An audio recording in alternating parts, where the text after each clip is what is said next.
할렐루야. 오늘도 주 앞에 전심으로 예배하는 우리 성님들의 삶에 주님의 은혜와 사랑이 가득하시기를 축복합니다. 악법도 법이다. 들어보신 적 있으실까요? 누가 한 말인지 아십니까 혹시? 소크라테스라고 우리는 알고 있고 배워왔는데 막상 이게 소크라테스가 한 말이 아니래요. 웃기죠? 저 학교 다닐 때 그렇게 배웠거든요. 소크라테스가 한 말 두 가지. 네 꼬라지를 알라라고 저희 사회 선생님이 꼬라지를 알라라고 알려줘갖고 내 자신을 알라. 그리고 두 번째가 악법도 법이다 이렇게 배웠는데 이게 소크라테스가 직접 한 말이 아니라 소크라테스가 경험한 그 상황을 후대에서 그렇게 표현을 했다라고 얘기를 하더라고요. 도대체 어떻게 해서 이런 말이 나오게 되었는가 좀 찾아봤어요. 소크라테스가 아테네 법정에서 청년들을 타락시켰다라는 이유로 사형을 당하게 됩니다. 그가 젊은이들을 선동하고 이 젊은이들이 선동을 당함으로 말미암아 기존의 권위자들을 좀 비판하게 만들고 그들의 가치관이 흔들리게 됐다는 것이 고발 사유였대요. 그래서 말도 안 되는 억울한 판결에 소크라테스의 친구들이 탈출을 도와주려고 다 준비를 했답니다. 근데 이 소크라테스가 국가의 법을 존중하는 것도 우리에게 주어진 당면한 과제 아니겠느냐. 그래서 나는 탈출하지 않겠다라고 거부를 하고 독배를 마시고 죽는 쪽을 선택했다고 합니다. 그래서 이 소크라테스의 제자 플라톤이 그의 저서 크리톤이라는 책에 이 소크라테스가 죽기 전에 감옥에서 친구 크리톤과 나눈 대화를 다루고 있는데요. 거기서 사형 선고를 받고 감옥에 갇혀 있는 이 소크라테스를 친구 크리톤이 몰래 찾아서 이렇게 말했다고 해요. 우리 친구들이 돈도 준비했고 탈출할 수 있는 방법 다 마련했으니까 같이 나가자. 너가 죽게 되면 우리 친구들은 너를 위해서 아무것도 안 하는 것이 되지 않겠냐. 우리가 그런 사람이 돼서는 안 되지 않겠냐. 이렇게 말을 했다라는 거예요. 그런데 이 크리톤의 발언에 소크라테스는 이렇게 반박합니다. 남들의 시선을 의식해서 정의를 저버려서는 안 된다. 법이 잘못되었다고 해서 그 법을 어기면 공동체와의 계약을 어기는 것이기 때문이지. 우리는 태어날 때부터 법 아래 살기로 약속했고 그 규칙을 받아들였기 때문이야. 죽음을 두려워하지 말고 정의를 선택해야 돼. 라고 말을 하고 소크라테스는 며칠 뒤에 독배를 마시고 사형을 당하게 됐다고 하죠. 자, 우리는 이들의 대화를 통해서 두 가지를 생각해 볼 수가 있습니다. 바로 법이냐 아니면 의냐. 법이냐 의냐. 자, 크리톤이라는 친구가 소크라테스를 살리고자 했던 이유는 두 가지입니다. 먼저는 그가 사형을 당할 만한 일을 하지 않았다. 억울한 일을 만났다라는 것이요. 두 번째는 우리의 친구, 이 잘나가는 철학자인 우리의 친구 소크라테스가 사형당해 죽게 되면 그의 친구인 우리들이 아무것도 안 한 사람처럼 보일 수가 있다라는 거예요. 크리톤에게는 법보다 의가 중요했어요. 그렇죠? 근데 아무래도 그거는 대의가 아니라 자신들만의 의였던 것 같아요. 반대로 소크라테스는 법을 택했습니다. 억울한 판결을 내린 악법이라 할지라도 그것이 법이니 지켜야 하는 것이 옳은 것이다라는 거예요. 다시 말해서 악법이라 할지라도 판결을 따르는 것이 그의 의였다는 거예요. 그래서 이런 상황에 대해서 후대에 걸쳐 이 상황을 설명하는 것이 악법도 법이다 라는 이야기가 나왔다는 거죠. 자, 소크라테스는 법은 존중해야 한다는 입장이었습니다. 국가의 법을 따르는 것은 묵시적인 계약이었고 법에 불만이 있더라도 그의 법을 따르지 않으면 사회적 질서가 무너진다라는 거예요. 여러분, 영국의 철학자 홉스라는 사람도 법의 중요성을 강조했습니다. 그는 인간이 자신의 이익을 추구하는 본능 때문에 자연 상태에서는 무질서와 혼란이 발생하기 때문에 법은 지켜져야 된다. 그러니까 법과 정부가 필요한 이야기를 이렇게 설명한 거예요. 그러면 여러분, 법은 무조건 지켜야 되느냐? 무조건 지켜야 됩니까? 그렇게 말하면 내가 뭐가 됩니까? 교회에서 목사가 법을 지키지 말아도 된다라고 말하는 게 되잖아요. 자, 그런데 미국의 침례회 목사이자 인권운동가인 여러분 한 번쯤은 들어보았을 마틴 루터 킹 주니어 이 목사님은요, 악법은 반드시 고쳐야 된다라고 말했어요. 만약 법이 불공정하고 부당하다면 그 법을 따르는 것은 도덕적이지 않다라는 거죠. 불의한 법을 따르는 것은 불의에 협력하는 것이라고 말했어요. 그러니까 악법이 있다면 지금은 어쩔 수 없이 지키되 고칠 수 있다면 고치자. 그래서 우리 대한민국에서는 국민청원이라는 게 있잖아요. 그래서 잘못된 법은 고쳐나가는 것들을 국민들이 청원을 하게 되고 10만 명이 이상이 채워지면 이것을 국회에서 아마 법을 발의하는 것으로 알고 있어요. 그러니까 악법이 있다면 우리는 고칠 수 있는 기회를 국민들에게도 주었다라는 거지요. 여러분, 유대인들에게는요 반드시 지켜야 하는 법이 있었습니다. 그게 뭘까요? 율법입니다. 자, 율법은 하나님께서 모세를 통해 이스라엘 백성들에게 주신 계명과 규례지요. 그중 대표적인 조항 10가지를 우리는 알고 있어요. 10계명입니다. 자, 한번 볼까요? 10계명. 자, 1번부터 한번 읽어볼게요. 시작. 너는 나 외에는 다른 신을 내게 두지 말라. 너는 우상을 만들지 말고 그것들에게 절하지 말라. 너는 너의 하나님 여호와의 이름을 망령되이 일컫지 말라. 안식일을 기억하여 거룩하게 지켜라. 내 부모를 공경하라. 살인하지 말라. 간음하지 말라. 도둑질하지 말라. 내 이웃에 대하여 거짓 증거하지 말라. 내 이웃의 집을 탐내지 말라. 아멘. 자, 이 10가지 계명 여러분 잘 지키고 계십니까? 솔직히 10계명만 보면 못 지킬 것도 아니에요. 하나님 사랑하시니까 우상 안 만들고, 물론 궁극적으로 우리가 하나님보다 더 사랑하는 어떤 것들이 있다면 그것이 우상이라고 하니 그렇게 따지면 또 쉽지 않지만 그냥 표면적으로 10계명을 볼 때는 그렇게 어려워 보이지 않아요. 그렇죠? 살인하신 분 안 계시잖아요. 내 부모를 공격하시는 분 안 계시죠? 공경하시고, 그죠? 물론 거짓말은 조금 쉽지 않아요. 왜냐하면 우리 모두 거짓말을 어렸을 때부터 좀 달고 살아왔던 사람들. 제가 너무 일반화했나요? 저만 그랬나요? 그러니까 어떻게 보면 10계명은 표면적으로 보면 지키는 것 어렵지 않을 것 같아요. 그런데 이 유대인들은 이 10계명을 기본으로 지켜져야 되는 율법이 무려 613가지 조항이 있었어요. 하라! 이렇게 해라! 라는 하나님의 명령을 담긴 긍정문이 248개, 이것은 하지 말라! 라고 말씀하시는 부정문이 365개, 총 613가지의 율법이 있습니다. 여러분, 지키는 게 쉽겠습니까? 예수님 당시에 율법을 지키는 것이 아주 당연한 것이고 마땅한 도리이며 그것이 하나님과의 관계로부터 구원에 이르기까지 필수적이라고 여겼던 사람들이 있습니다. 오늘 본문에서도 예수님께서 그들을 지칭하시는데요, 바로 율법학자와 바리새파 사람들이에요. 우리는 서기관과 바리새인이라고 하면 또 조금 더 익숙할 것 같아요. 고대 사회에서는 글을 읽고 쓰는 것이 모든 사람에게 주어진 것이 아니었습니다. 그렇죠? 왜냐하면 대부분의 사람들은 문맹이었단 말이에요. 글을 읽고 쓴다는 것은 아주 특별한 사람들에게만 부여된 특권이었습니다. 그리고 이런 사람들은요, 보통 왕실이나 신전에서 중요한 일들을 담당했지요. 그리고 사람들의 존경을 받았습니다. 왜냐하면 율법이 있어도 일반 서민들은 읽지 못하니까 가르쳐주는 것만 듣고 아, 저걸 지켜야 되는구나 라고 아는 정도란 말이에요. 하나님 말씀을 읽고 싶어도 글을 모르니까 읽을 수가 없어요. 가르쳐주는 말씀만 듣고 기억하고 실천해야 할 수밖에 없다라는 거지요. 자, 그래서 이렇게 글을 읽고 쓰는 이런 직분을 가진 사람들이 있었는데 그들을 뭐라고 하냐면 서기관이라고 부르는 거예요. 자, 예수님 당시에는 유대 사회에서의 이 서기관은 성경 말씀을 필사를 합니다. 그것을 해석하고 설명하는 일들을 담당했어요. 하나님 말씀을 필사를 하는 거예요. 사람들에게 전달하고 가르치기 위해서. 여러분, 근데 이들이 얼마나 거룩하고 얼마나 겸손하고 얼마나 경건하게 필사했는 줄 몰라요. 그들은 여호와 하나님의 이름을 직접 기록하는 것을 그들은 두려워했어요. 그래서 그들은 아도나이, 주라고 기록합니다. 여호와라는 그 야훼라는 이름을 함부로 부르지 못했어요. 여호와 이름을 망령되이 읽는 것도 아닌데 여호와의 이름, 그 이름을 부르는 것만으로도 되게 불경건하다고 생각했다는 거죠. 그래서 여호와의 이름이 나오면, 필사라도 여호와 이름이 나오면 가서 목욕 제기를 합니다. 여호와 이름이 나올 때마다 목욕을 하고 오는 거예요. 몸을 깨끗하게. 그들은 주라는 이름이 나올 때마다 펜을 꺾어버리고 다시 썼어요.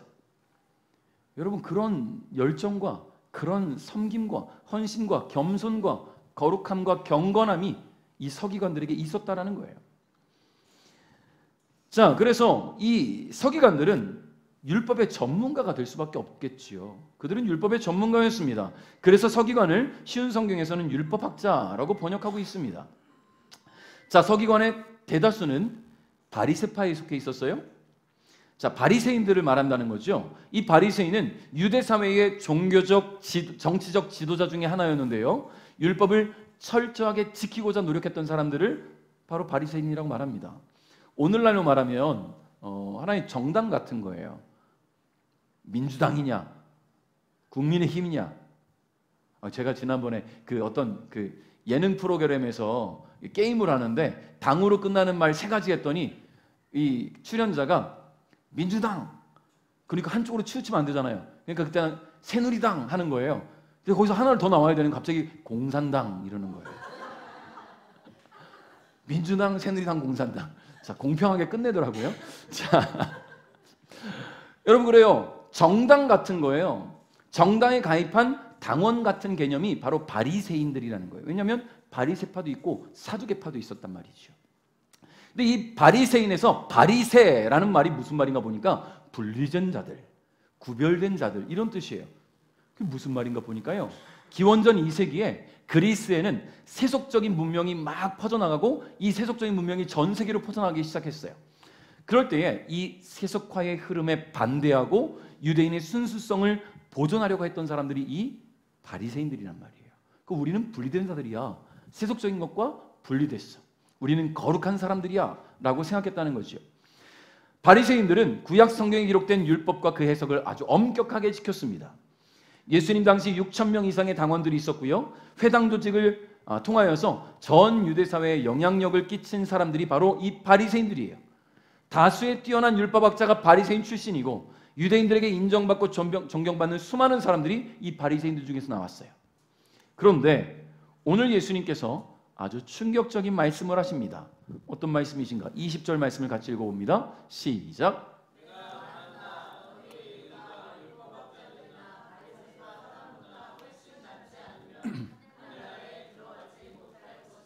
아멘. 할렐루야. 다 같이 큰 소리로 아멘. 자, 그러면 너무 충격적이잖아요. 바리새인들보다 우리의 의가 낫지 못하면 천국에 못 간대요. 아이, 설마 내가 바리새인보다 못할까라는 생각을 할 수 있겠죠. 그럼 바리새인들은 어떻게 살았는가? 하루 3번 기도하고요, 수입의 11조를 빠짐없이 드리고요, 일주일에 2번씩 금식을 했습니다. 안식일을 철저하게 지켰고 이방인의 음식을 멀리했고 자신을 정결하게 하고 부정한 것을 멀리했다는 거예요. 그들은 이것을 철저하게 지켰어요. 거기에는 율법 613개 조항을 지켜나가는 모습이 다 있었다는 거예요. 자, 그러면 여러분, 내가 바리새인보다 좀 낫다. 손 들어보세요. 하루 3번 기도하시는 분, 바리새인처럼 난 타일 기록은 하겠다. 하루 3번. 밥 먹을 때 아침, 점심, 저녁 3번? 아침 빼고 밤에? 자, 그러면 11조 하시죠? 안 하시는 분들 찔릴 거예요. 자, 일주일에 2번 금식한다. 나는 굶는 거 말고, 속에 앉아서 굶는 거 말고 2번 금식한다. 안식일 철저히 지키고 계십니까? 우리에겐 주일 안 빼먹고 계시죠? 자, 쉽지 않아요. 이 바리새인보다 더 나은 의의를 보이려면, 지금 제가 말씀드린 것은 표면적인 것을 얘기하는 거예요. 보이는 것. 쉽지 않단 말이에요. 그런데 예수님이 왜 이런 말씀하셨는가? 우리는 그 의도를 잘 파악해야 된다는 거죠. 예수님은 바리새인들의 삶을 통해서 드러나는 의의가 부족하니까 그보다 더 나은 의의를 드러내야 천국에 갈 수 있다라고 말씀하시는 게 아니에요. 율법학자들 그리고 서기관인들, 이 바리새인들은요, 하나님께서 주신 율법을 철저하게 지켰어요. 근데 중요한 것은 그들은 이 율법에 기록된 글자, 그 글자에 얽매여서 이 율법을 주신 하나님의 마음을 알지 못했어요. 그러니까 그들의 생각은요, 율법만 지키면 돼 라는 생각에 사로잡혀 있다는 거죠. 물론 그것만으로도 대단하긴 합니다. 아까도 말씀드렸지만 율법 613가지 조항 지키는 게 쉽겠습니까? 얼마나 고통스럽고 쉽지 않겠어요. 그럼에도 불구하고 그들은 열심히 율법을 지켰지만 문제는 율법을 지키기 위해 고군분투하고 애쓰고 노력하는 것 자체를 자신들의 의로 여긴 거예요. 나 봐, 하루 3번 기도해. 나 봐, 11조 열심히 하잖아. 나 봐, 일주일에 2번 금식한다니까. 나 봐, 거룩하게 살려고 노력하잖아. 나를 봐. 나 이런 사람이야. 나 이런 사람이야. 이게 바리새인들의 모습이라는 거예요. 그 말씀을 지키고 율법을 지키고 하나님 뜻대로 살아가면서 하나님께서 내게 어떤 말씀을 주셨는지 이걸 지키고 살아가는 것을 마음에 품고 기도하는 것이 아니라 나 이런 사람이야. 여러분, 그런데요, 그들은 거기에 그치지 않았습니다. 자신들의 의의를 드러내고자 율법을 제대로 지켜나가지 못하는 사람들을 차별하고 무시했단 말이에요. 누가복음 18장 11절부터 12절에 보면 바리새인의 기도가 기록되어 있거든요. 그들이 얼마나 특권의식과 우월주의에 빠져 있는지 알 수 있어요. 같이 읽어봅시다. 시작.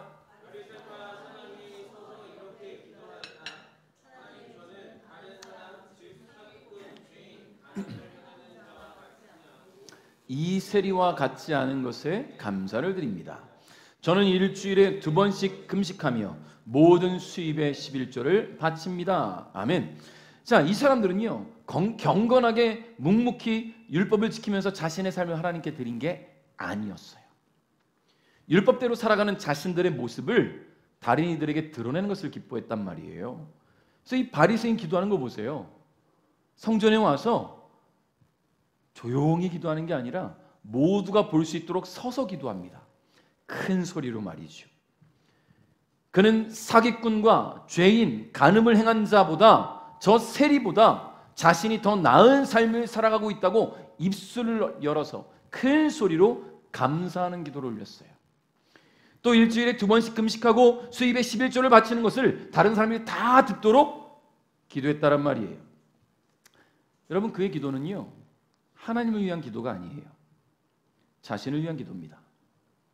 자신을 드러내는 기도죠. 자신의 삶을 스스로 칭찬하는 기도입니다. 그의 기도 어디에도 하나님이 드러나지 않았어요. 그의 기도 어디에도 하나님의 영광이 드러나지 않았다라는 거예요. 그런 마음으로 살아가는 이 율법학자들과 바리새인들을 향해서 예수님은 위선자라고 규정하셨습니다. 그리고 그들을 강하게 비판하시고 강하게 책망하셨어요. 자, 그럼 여기서 우리는 서두에 잠깐 얘기했던 두 가지를 다시 생각해 봐야 됩니다. 법이냐, 의냐. 누군가는 법을 철저히 지키는 것이 의라고 여기고요, 누군가는 불의한 법이라면 바꾸는 것이 의라고 여겼단 말이죠. 자, 율법학자들이 또 바리새인들이 율법을 철저히 지키는 것이 의라고 여겼습니다. 그러나 예수님께서 그들을 책망하신 것은 그들이 의라고 여기는 율법을 지키는 그 모습이 위선적이었기 때문이에요. 여러분, 하나님께서 율법을 왜 주셨겠습니까? 하나님과 소통하라고 주신 거예요. 하나님 마음을 알라고 주신 거예요.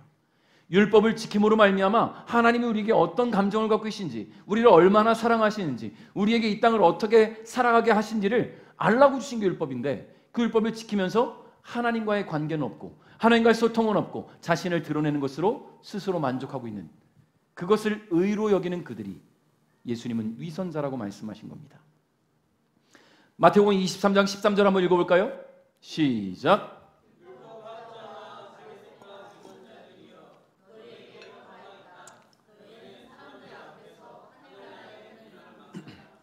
너희가 들어가지 않으면서 다른 사람들도 들어가지 못하게 막는다. 아멘. 자, 예수님은 그들이 율법을 지키며 살아가는 모습이 천국문을 막는 행위라고 말씀하시는 거예요.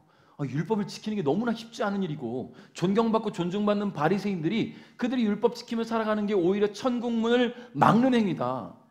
이게 무슨 말일까? 곰곰이 좀 생각해 봤어요. 생각해 보니까요, 마치 이런 느낌인 거죠. 서기관과 바리새인들은 학식이 뛰어나잖아요. 그들은 글을 읽고 쓴단 말이에요. 대부분의 사람들이 문맹인데 그들은 사람들에게 존경받고 존중받는 사람들이란 말입니다. 근데 그런 사람들이 스스로 말씀을 읽고 묵상하고 기도도 하는 사람들이 율법을 지켜나가는 것을 자신들이 드러낼 때에 이 수많은 서민들이 그들을 볼 때 이들이 어떤 마음을 가졌을까? 오르지 못할 나무는 쳐다보지도 마 라고 말하는 것 같은 거예요. 사람들이 어떻게 보겠습니까? 저 사람들처럼 못하면 우린 천국 못 가겠구나. 저 바리새인처럼 못하면 우리는 천국 못 가겠구나 라고 생각하고 스스로 좌절하게 만드는 거죠. 여러분, 교회는 문턱이 낮아져야 되는 거잖아요. 교회는 어떤 귀족들, 있는 자들, 교회는 어떤 유명한 자들에게만 열리는 곳이 아니라 예수님께서 하신 것처럼 소외된 자들, 외면당하는 자들, 어려운 자들, 고통당하는 자들에게 열려있는 곳이 교회란 말이에요. 그런데 이 바리새인들의 모습을 통해서 오히려 천국문이 막히는 거예요. 사람들에게 절망감을 안겨주기 때문이겠죠. 마가복음 12장 38절부터 40절도 한번 읽어볼까요? 시작. 율법학자들을 주의하여라. 이들은 긴 옷을 입고 걸어다니기를 좋아하고 장터에서 인사받기를 좋아한다. 이들은 회당에서 높은 자리를 좋아하고 잔치에서도 윗자리를 좋아한다. 이들은 과부의 집을 삼키며 사람들에게 보이기 위해 길게 기도한다. 이런 사람들은 더 큰 심판을 받을 것이다. 아멘. 긴 옷을 입고 걸어다니기를 좋아했대요. 여러분, 긴 옷, 우리는 긴 옷이 누구를 위한 옷인지 공부했었잖아요. 창세기를 공부하면서. 그렇죠? 요셉만 다른 형제들에게 입혀주지 않는 긴 옷, 채색 옷을 입혔다고 했어요. 긴 옷은 있는 자들, 귀족들, 일하지 않는 자들, 말로 벌어먹고 사는 사람들, 그런 사람들을 위한 것이에요. 왜냐하면 일하는 사람들 긴 옷은 불편해요. 늘 짧은 옷을 입고 다녔단 말이에요. 자, 이 긴 옷을 입고 걸어다니기를 좋아했다는 것은요, 그들이 자신의 권위를 과시하려는 태도를 드러내고 있다는 겁니다.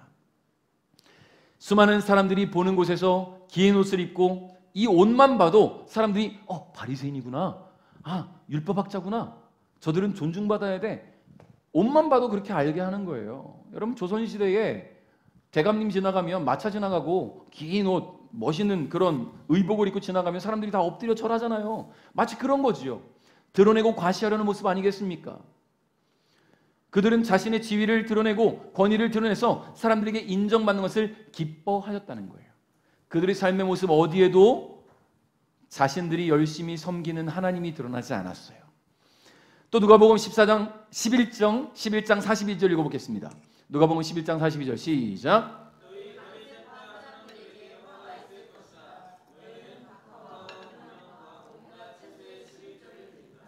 그러나 하나님의 정의와 사랑은 무시한다. 어느 한 가지만 하지 말고 이 모두를 함께 해야 한다. 아멘. 자, 바리새인들은 하나님께 예물 드림에 철저했습니다. 그들은 수입의 11조를 빠짐없이 드렸어요.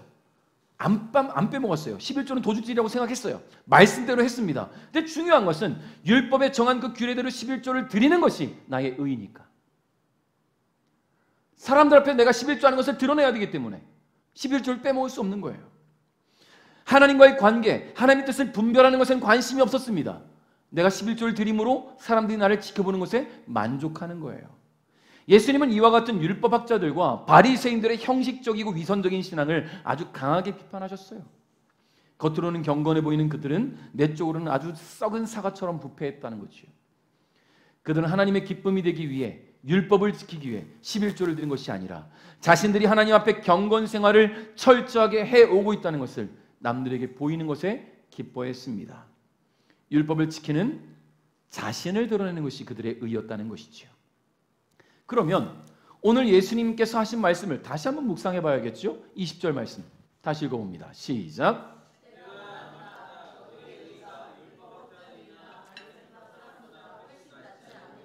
하늘나라에 들어가지 못할 것이다. 자, 그럼 예수님의 의도가 뭘까? 우리는 지난 시간에 앞서 예수님께서 말씀하신 마태복음 5장 13절부터 16절 말씀을 떠올려야 돼요. 바로 소금과 빛에 대한 말씀이죠. 16절에 예수님 이렇게 말씀하셨습니다. 이와 같이 너희 빛을 사람들에게 비춰라. 그래서 사람들이 너희의 선한 행동을 보고 하늘에 계신 너희 아버지께 영광을 돌리게 하여라. 아멘. 할렐루야. 율법학자들과 바리새인들이 갖지 못한 것, 그들이 철저하게 율법대로 살아간다고 하면서도 드러내지 못한 것, 그것은 바로 세상의 소금과 빛으로 살아가는 선한 삶의 모습을 말씀하는 겁니다. 선한 삶의 모습. 여러분, 예수님은 세상을 소금처럼 빛처럼 세상을 변화시킬 수 있는 선한 행동과 그 삶으로 하나님의 영광이 드러나기를 바란 거예요. 그것이 의라고 말씀하시고 계신 겁니다. 오늘 예수님께서 말씀하신 것이 바로 여기 있어요. 율법학자들과 바리새인들보다 더 나은 의라는 것은 너희들의 선한 행동으로 하나님의 영광을 드러내라. 할렐루야.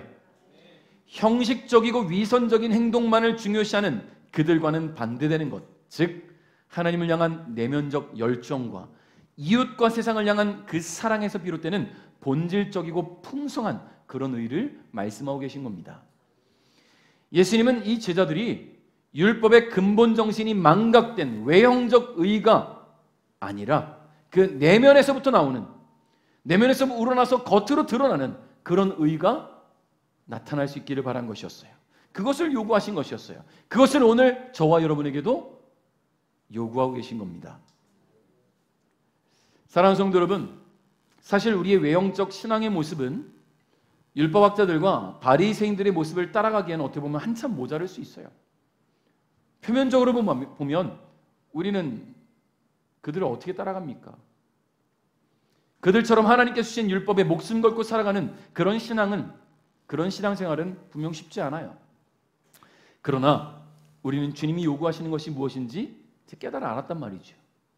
세상의 복음을 위해서 소금과 빛의 역할을 다하는 것, 하나님의 자녀답게 선한 행동으로, 선한 삶으로 하나님의 영광을 드러내는 것이 오늘 우리가 감당하며 살아가야 될, 우리가 지켜야 할 의라는 것을 잊지 않기를 바라겠습니다. 말씀을 맺겠습니다. 여러분은 무엇을 여러분의 의로 여기고 살아가고 계십니까? 정의로운 삶이 의라고 여기셨습니까? 아니면 불의를 보면 꾹 참는 게 의일까요? 어려움을 만난 사람을 돕는 것이 우리의 삶의 의라고 여기셨습니까? 아니면 스스로 해결하도록 두는 것이 의라고 여기셨을까요? 주님은 우리에게 많은 것을 요구하지 않으세요. 십계명을 시작으로 율법 613가지를 반드시 지켜라, 그것이 너희의 의야 라고 말씀하지 않으셨어요. 그저 예수님을 믿고 그분이 나의 주님이심을 고백함으로 하나님의 자녀가 된 우리가 이 세상을 변화시킬 수 있는 소금과 빛의 역할을 감당하기를 바라시는 거예요. 소금인데 찬장에만 있지 말라는 거죠. 빛인데 어둠으로만 다니지 말라는 겁니다.